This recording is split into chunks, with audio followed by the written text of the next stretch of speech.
Assalamualaikum warahmatullahi wabarakatuh. Perkenalkan, nama saya Gio Sebastian, Program Studi Pendidikan Guru Sekolah Dasar, Mata Kuliah Pembelajaran IPS SD, Satuan Pendidikan Sekolah Dasar SD, Mata Pelajaran Ilmu Pengetahuan Sosial untuk kelas 4 fase B dengan elemen CP Manusia, Tempat, dan Lingkungan. Materinya daerahku dan kekayaan alamnya. Alokasi waktu 2 kali pertemuan, yaitu 2 kali 70 menit, model pembelajaran PJBL, Project Based Learning untuk tahun penyusunan tahun 2026. Untuk capaian pembelajaran, elemen, manusia, tempat, dan lingkungan. Fase B untuk kelas 3 atau kelas 4. Berdasarkan capaian pembelajaran IPS, kurikulum Merdeka fase B, peserta didik mampu mengenal keragaman bentang alam dan keterkaitannya dengan profesi masyarakat. Peserta didik mampu mendeskripsikan keragaman letak geografis, kekayaan alam di daerah tempat tinggalnya, serta bagaimana masyarakat memanfaatkan kekayaan alam tersebut dalam kehidupan sehari-hari. Untuk tujuan pembelajaran, berikut adalah tabel tujuan pembelajaran yang telah dilengkapi dengan taksonomi Bloom dan kriteria keberhasilan. Di poin pertama, tujuan pembelajaran, peserta didik mampu mengidentifikasi berbagai potensi kekayaan alam darat dan perairan yang ada di daerah tempat tinggalnya. Untuk level belum, C1 mengingat dan C2 memahami. Kriteria keberhasilannya, siswa dapat menyebutkan dan mengelompokkan minimal 3 jenis kekayaan alam, contoh hasil pertanian, tambang, atau hasil laut, khas dari daerahnya secara mandiri. Di poin kedua, peserta didik mampu menganalisis hubungan antara kondisi geografis, bentang alam daerahnya, dengan jenis kekayaan alam dan profesi masyarakat. Yakni level belumnya menganalisis. Siswa dapat menjelaskan secara logis mengapa suatu bentang alam, misal menghasilkan kekayaan alam tertentu, ikan, garam, dan menghubungkannya dengan mata pencaharian mayoritas warganya yaitu nelayan.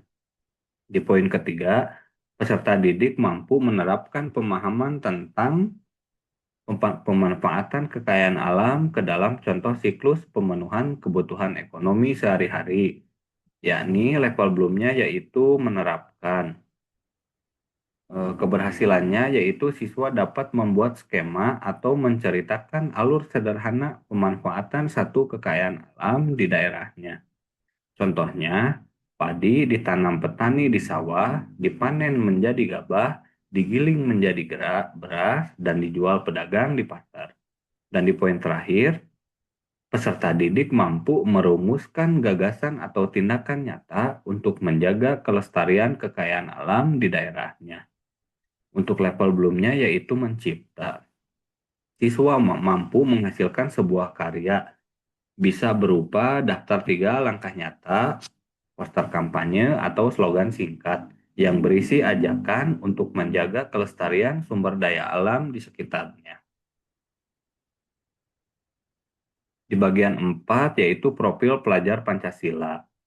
Dibagi menjadi 6 dimensi, yaitu beriman bertakwa kepada Tuhan Yang Maha Esa dan berakhlak mulia, bergotong royong, mandiri, bernalar kritis, kreatif, dan berkebinekaan global. Bagian 5, pemahaman bermakna. Pemahaman bermakna ini dirancang agar siswa tidak sekedar menghafal isi daerahnya, melainkan memahami esensi hubungan timbal balik antara ruang tempat mereka tinggal dengan kehidupan mereka sehari-hari. Dibagi menjadi 3 poin. Di poin pertama, hubungan manusia dan alam yang saling terikat.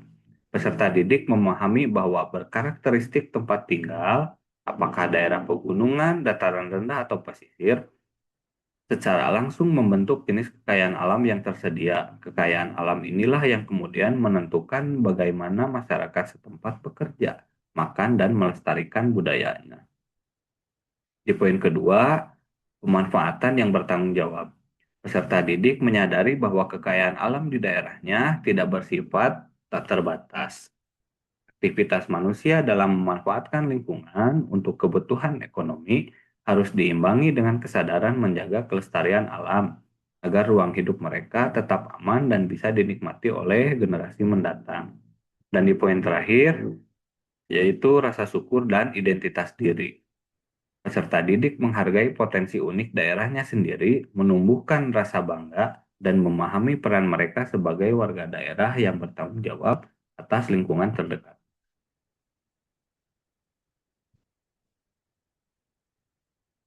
Untuk materi pembelajaran, di sini saya sudah memetakan konsep materinya dengan judul Daerahku dan Kekayaan Alamnya.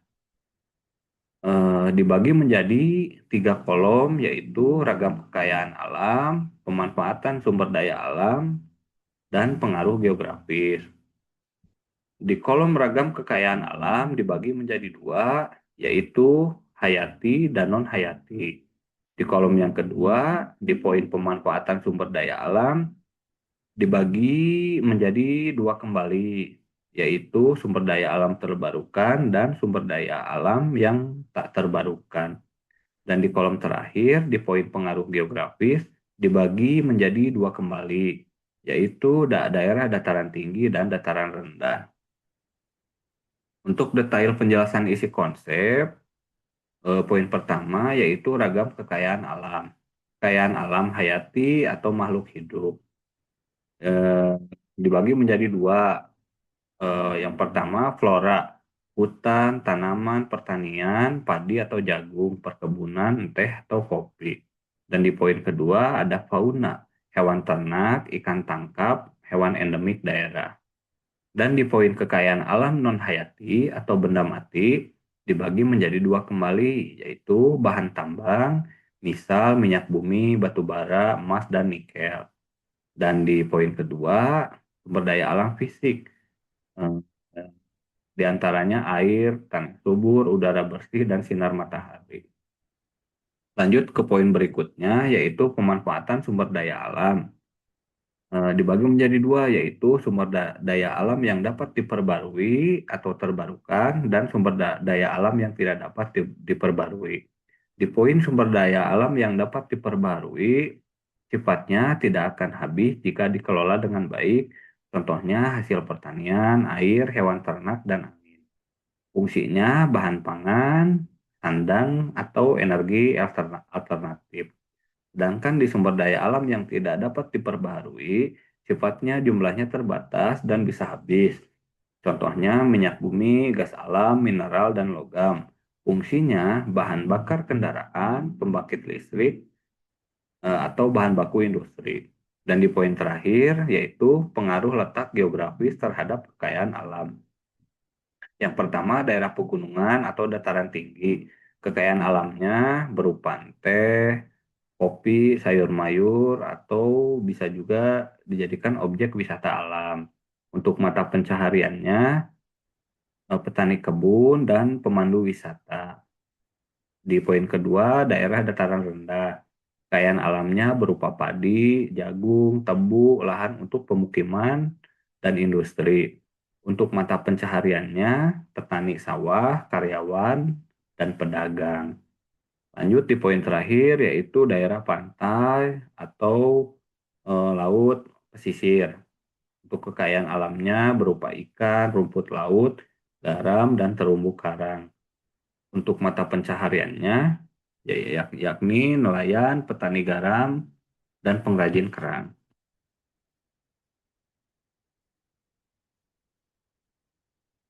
Untuk kesimpulan hubungannya, eh, kekayaan alam tidak muncul begitu saja, melainkan produk langsung dari letak geografis daerah tersebut.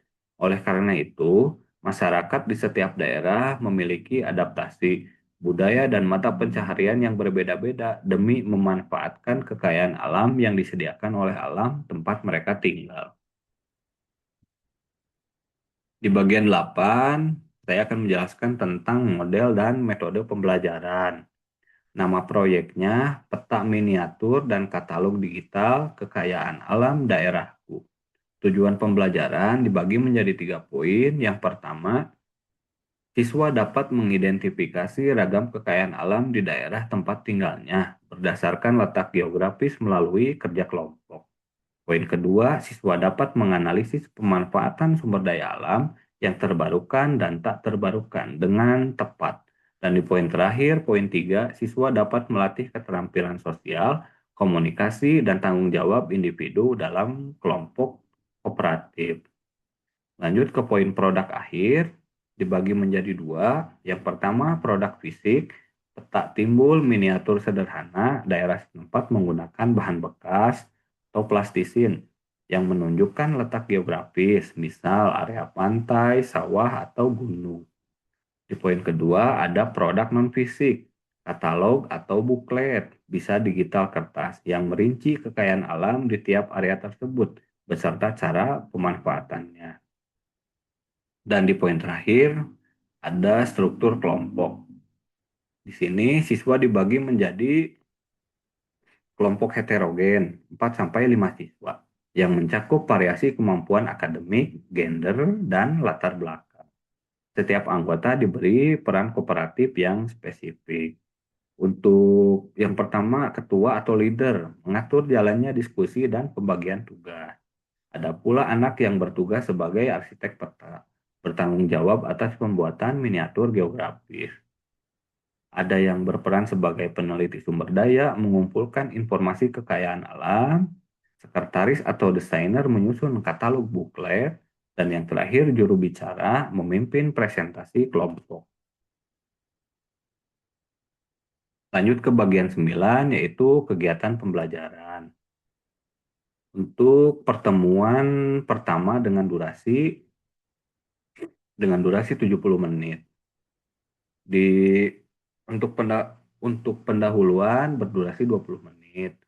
Rincian kegiatannya akan saya paparkan. Untuk poin pertama, salam dan doa berdurasi 3 menit. Di sini guru membuka pembelajaran dengan salam hangat, menanyakan kabar siswa dan meminta ketua kelas untuk memimpin doa bersama sebelum memulai aktivitas.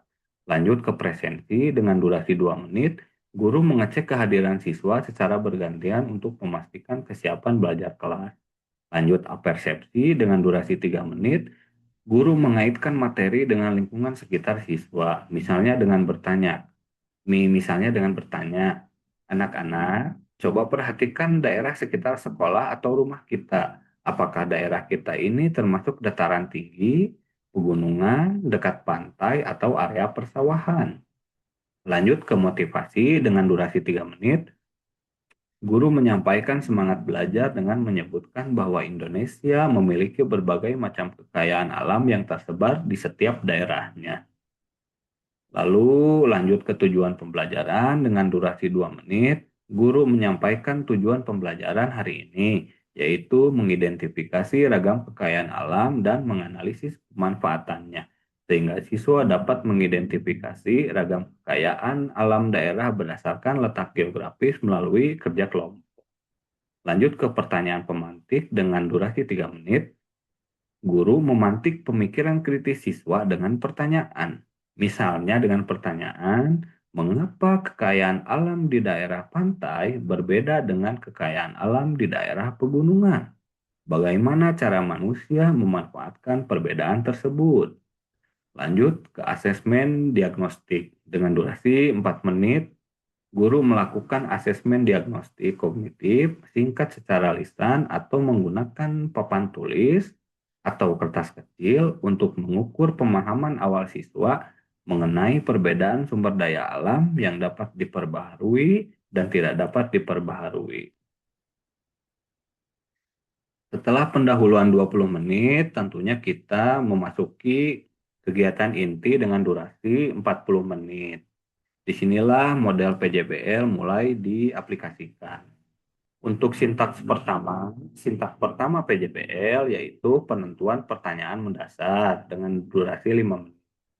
Guru meluncurkan proyek resmi bernama Peta Miniatur dan Katalog Digital, Kekayaan Alam Daerahku. Guru dan siswa menyepakati pertanyaan utama proyek, Bagaimana kita bisa menggambarkan bentuk geografis daerah kita sekaligus merinci kekayaan alam di dalamnya dalam sebuah karya nyata. Lanjut ke sintaks 2 PJBL, yaitu menyusun perencanaan. Pembentukan kelompok. Guru membagi siswa ke dalam kelompok heterogen, 4-5 siswa yang mencakup variasi kemampuan akademik, gender, dan latar belakang. Lanjut ke proyek dan pembentukan kelompok dengan durasi 15 menit. Pembagian peran kooperatif, ketua kelompok membagi peran spesifik kepada anggota sesuai panduan dokumen. Ketua atau leader mengatur diskusi dan pembagian tugas. Arsitek peta bertanggung jawab atas pembuatan miniatur geografis. Peneliti sumber daya mengumpulkan informasi kekayaan alam. Sekretaris atau desainer menyusun katalog buklet, dan juru bicara memimpin presentasi kelompok. Lanjut ke sintaks 3 PJBL, yakni menyusun jadwal dan pengumpulan informasi dengan durasi 20 menit. Di sini guru dan siswa menyepakati lini masa proyek. Pertemuan 1, desain dan data pertemuan. Dan di poin kedua, pembuatan produk dan presentasi. Di dalam kelompok, peneliti sumber daya alam mulai mencari dan mencatat ragam kekayaan alam daerah pilihan kelompoknya. Apakah area pantai, sawah, atau gunung. Arsitek peta membuat sketsa bentuk miniatur yang akan dibuat menggunakan plastisin atau bahan bekas pada pertemuan berikutnya. Dan di tabel ketiga yaitu penutup dengan durasi 10 menit. Di 5 menit pertama, refleksi dan evaluasi proses. Di sini guru bersama siswa mengevaluasi sejauh mana perencanaan proyek berjalan dan efektivitas pembagian peran kelompok. Dan 5 menit terakhir, tindak lanjut dan penutup. Guru mengingatkan siswa untuk membawa bahan fisik, plastisin dan bahan bekas, dan perangkat penyusunan katalog pada pertemuan selanjutnya. Dan kelas ditutup dengan doa bersama dan bersalaman. Lanjut ke pertemuan kedua, hari berikutnya dengan durasi 70 menit. Pendahuluan di sini diawali dengan salam dan doa dengan durasi 3 menit. Pendahuluan keseluruhan berdurasi 15 menit. Di salam dan doa, guru membuka kelas dengan salam dan meminta salah satu siswa memimpin doa untuk memulai pengerjaan proyek hari ini. Lalu lanjut ke presensi, guru mengecek kehadiran siswa dan memastikan semua anggota kelompok hadir lengkap agar peran kooperatif berjalan optimal. Lanjut apersepsi, guru menyegarkan ingatan siswa. Bagaimana progres sketsa peta dan pengumpulan data kekayaan alam yang kalian lakukan minggu lalu? Lalu guru memotivasi dengan durasi 2 menit, guru memberikan semangat. Hari ini karya kalian akan selesai. Kerjasama tim yang kompak adalah kunci agar miniatur dan katalog kelompok kalian menjadi yang terbaik. Nah, lanjut ke tujuan pembelajaran dengan durasi 2 menit. Guru menegaskan kembali tujuan hari ini yaitu memfinalisasi produk dan melatih keterampilan komunikasi serta tanggung jawab melalui presentasi kelompok. Lanjut, guru pertanyaan pemantik. Guru memberikan pertanyaan pemantik sebelum kerja dimulai. Bagaimana kalian memastikan bahwa miniatur yang kalian buat benar-benar cocok dengan informasi kekayaan alam yang ditulis di katalog? Lalu lanjut ke asesmen diagnostik. Pada pertemuan kedua ini, guru melakukan pengecekan kesiapan emosional dan kendala alat atau bahan kelompok secara langsung saat mengondisikan kelas sebelum masuk ke kegiatan inti. Setelah pendahuluan 15 menit, sekarang kita memasuki kegiatan inti yang berdurasi 45 menit. Di sini di sintaks 4 PJBL yaitu memonitor peserta didik dan kemajuan proyek dengan durasi 25 menit. Di poin pertama, siswa bekerja secara kolaboratif sesuai perannya masing-masing. Poin kedua, produk fisik, membuat peta timbul atau miniatur sederhana daerah setempat menggunakan bahan bekas, plastisin menunjukkan area pantai, sawah, atau gunung. Dan di poin ketiga ada produk non-fisik, menyusun katalog digital atau kertas yang merinci kekayaan alam di area tersebut beserta cara pemanfaatannya. Di sini, di poin terakhir, guru juga berkeliling, melakukan monitoring, memberikan bimbingan, sekaligus menilai keterampilan sosial dan tanggung jawab individu siswa. Lanjut ke sintaks 5 PJBL, yaitu menguji hasil dan presentasi produk dengan durasi 12 menit. Pembicara dari tiap kelompok memimpin presentasi hasil karya di depan kelas. Mereka memamerkan peta miniatur sekaligus membacakan katalog kekayaan alam yang telah dibuat. Kelompok lain menyimak dan memberikan tanggapan. Lanjut ke sintaks 6 PJBL, yaitu poin evaluasi dan pengalaman belajar selama 8 menit. Guru memberikan umpan balik atas akurasi analisis pemanfaatan sumber daya alam yang terbarukan dan tak terbarukan yang dibuat siswa serta memberikan apresiasi atas hasil karya mereka. Lanjut ke bagian penutup dengan durasi 10 menit. Di 5 menit pertama yaitu kesimpulan pembelajaran. Guru bersama siswa merangkum poin-poin penting mengenai letak geografis yang memengaruhi potensi alam suatu daerah. Lanjut ke 5 menit terakhir yaitu penilaian dan penutup. Guru menyampaikan nilai kelompok, memberikan pesan moral untuk senantiasa menjaga kelestarian alam sekitar. Kemudian mengakhiri pembelajaran dengan doa penutup dan bersalaman. Lanjut ke bagian 10 yaitu asesmen pembelajaran. Untuk asesmen diagnostik dibagi menjadi dua kolom, yaitu tujuan dan mengetahui pemahaman awal peserta didik tentang daerahku dan kekayaan alamnya. Waktunya awal pertemuan eh, waktunya di awal pertemuan 5 menit. Bentuknya guru melakukan asesmen diagnostik kognitif singkat secara lisan atau menggunakan papan tulis kertas kecil untuk mengukur pemahaman awal siswa mengenai perbedaan sumber daya alam yang dapat diperbarui dan tidak dapat diperbarui. Instrumen asesmen diagnostik dibagi menjadi 3 poin. Untuk poin instrumen asesmen diagnostik. Di poin pertama, pertanyaannya, perhatikan daerah tempat tinggalmu saat ini. Apakah daerahmu didominasi oleh area pantai, dataran rendah atau sawah, atau pegunungan, dataran tinggi? Sebutkan salah satu ciri khas fisik yang paling terlihat dari bentang alam tersebut. Di sini, di instrumen asesmen diagnostik tentunya eh, saya menyertakan kunci jawabannya, yaitu siswa mampu menentukan karakteristik wilayahnya dengan logis. Contohnya, daerah saya di pantai, cirinya dekat dengan laut dan udaranya cenderung panas. Lalu lanjut ke poin kedua, pertanyaannya sumber daya alam dibagi menjadi 2 jenis, yaitu sumber daya alam yang dapat diperbarui dan tidak dapat diperbarui. Kelompokkan contoh-contoh berikut ke dalam tabel yang benar. Sinar matahari, minyak bumi, air, batu bara.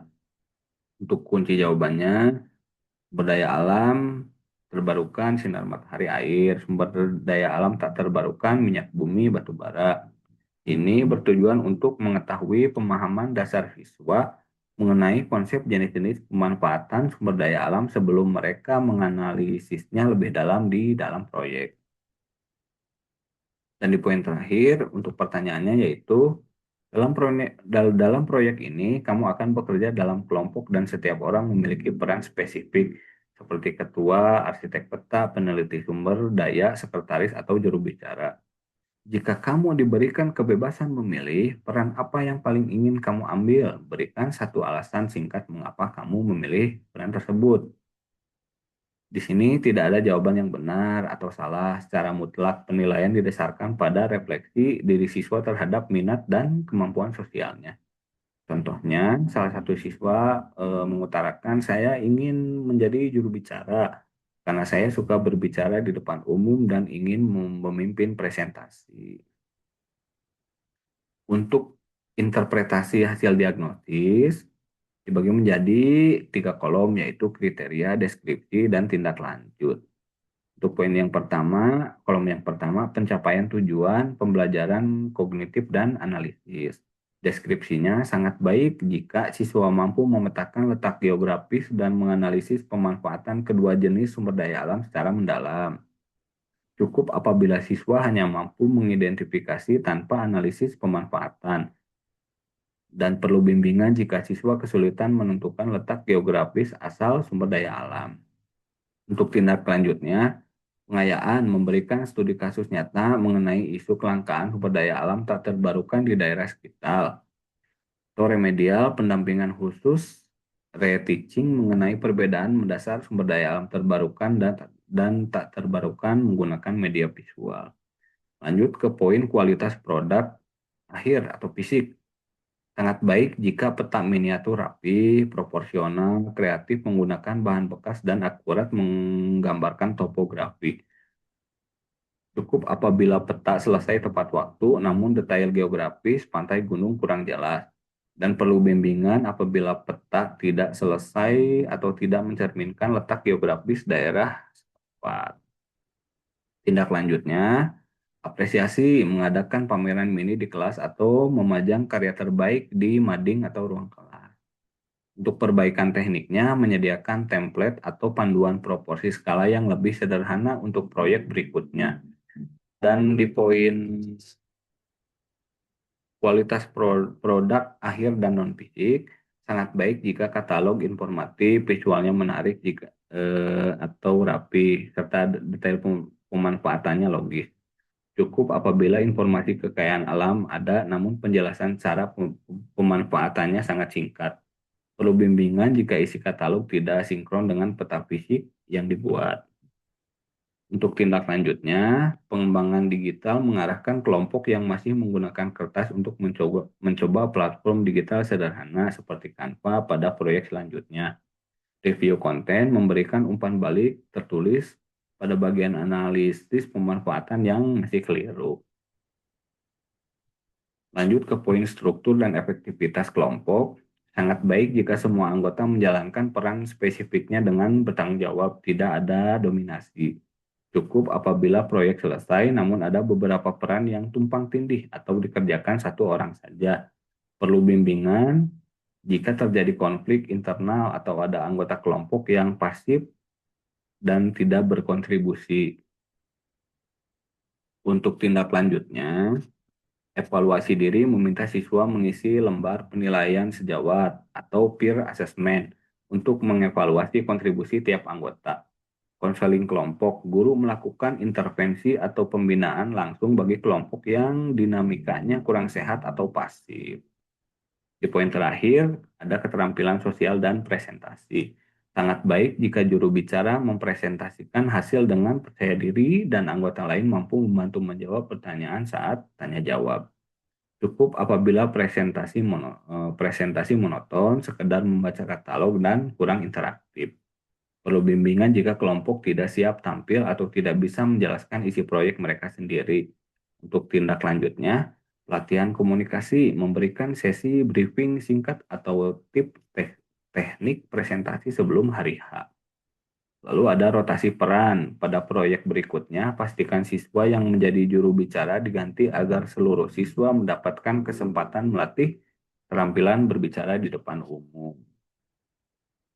Untuk asesmen formatif, lembar observasi keaktifan peserta didik. Di sini dibagi menjadi 5 kolom, yaitu aspek yang dinilai, 4 sangat baik, nilai 3 baik, 2 cukup, dan 1 perlu bimbingan.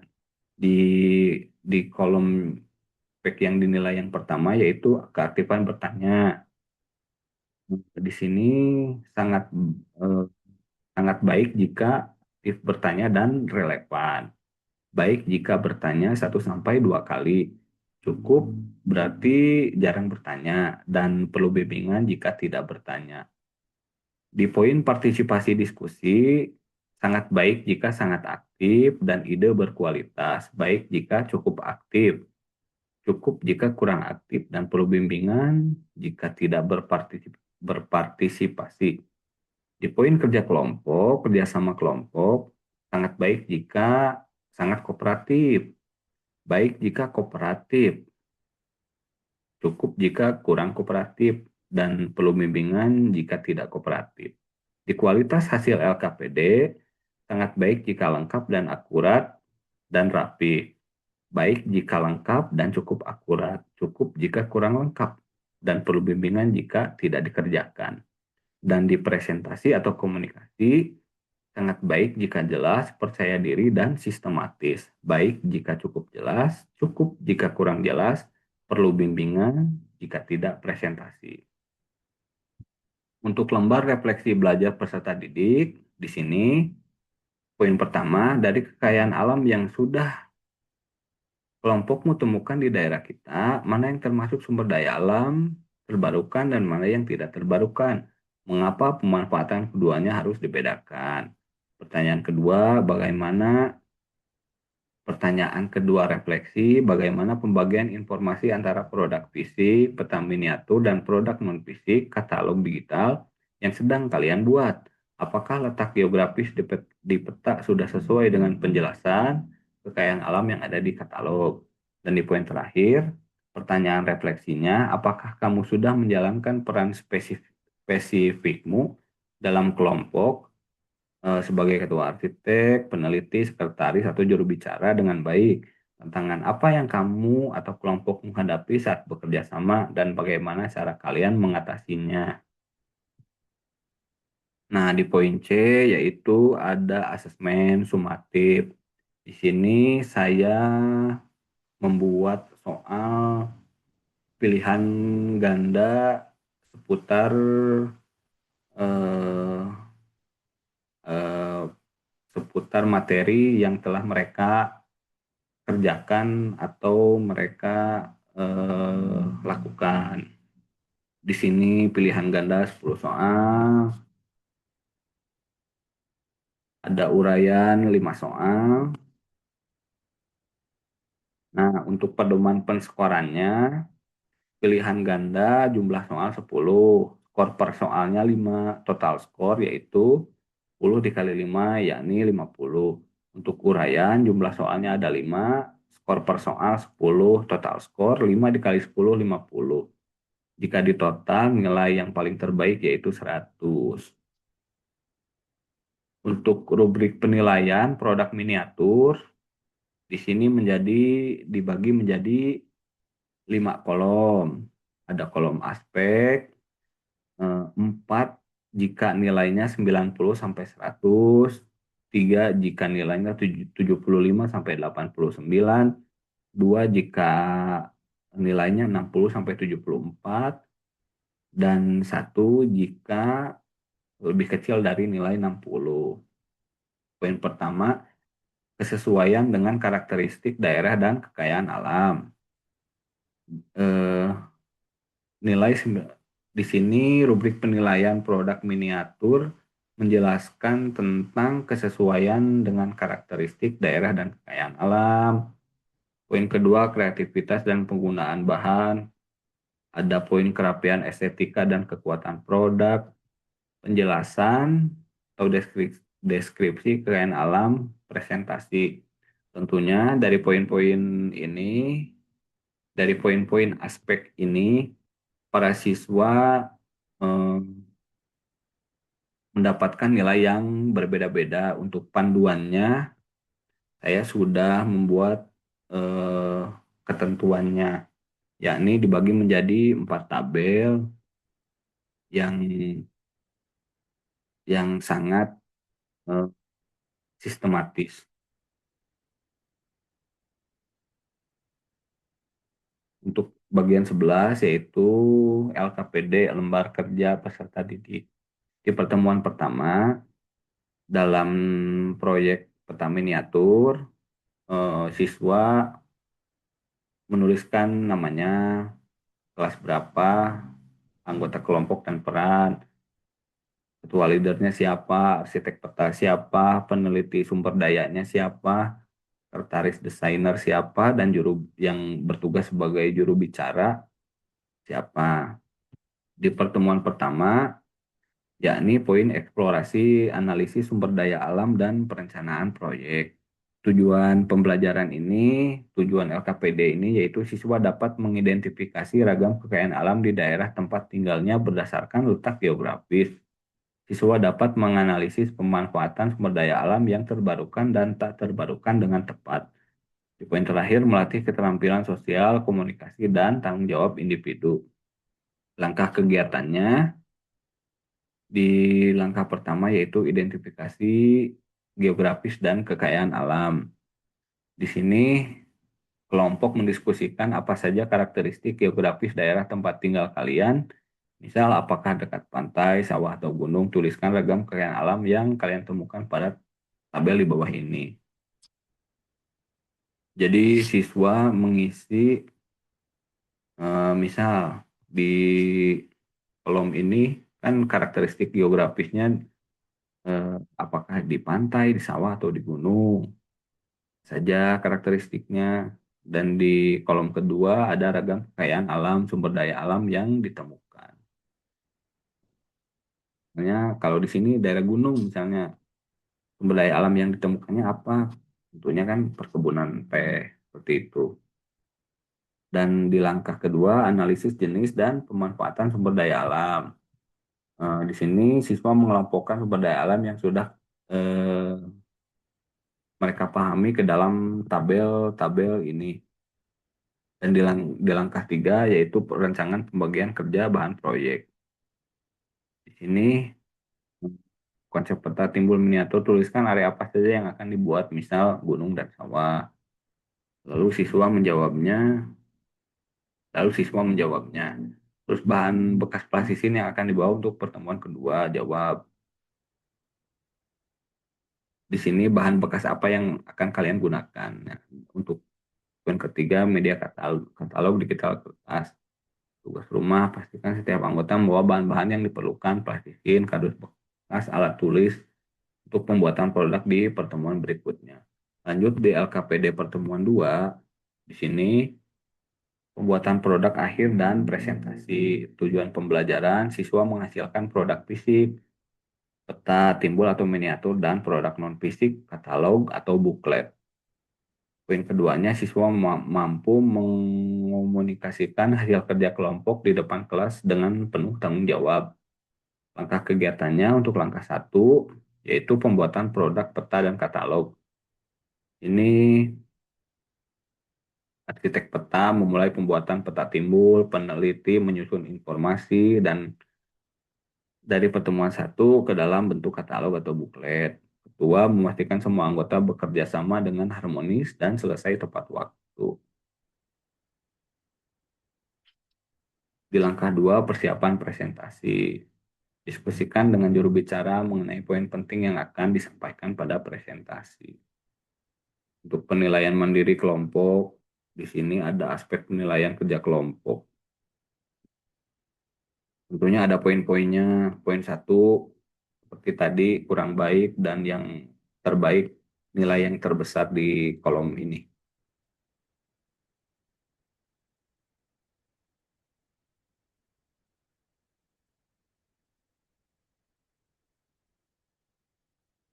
Mungkin demikian rancangan pembelajaran untuk pembelajaran IPS yang saya rancang dengan model pembelajaran PJBL. Mudah-mudahan rancangan saya bisa memberikan pencerahan, khususnya bagi saya sendiri dan umumnya, mungkin untuk teman-teman yang teman-teman. Demikian pemaparan saya ucapkan banyak-banyak terima kasih. Assalamualaikum warahmatullahi wabarakatuh.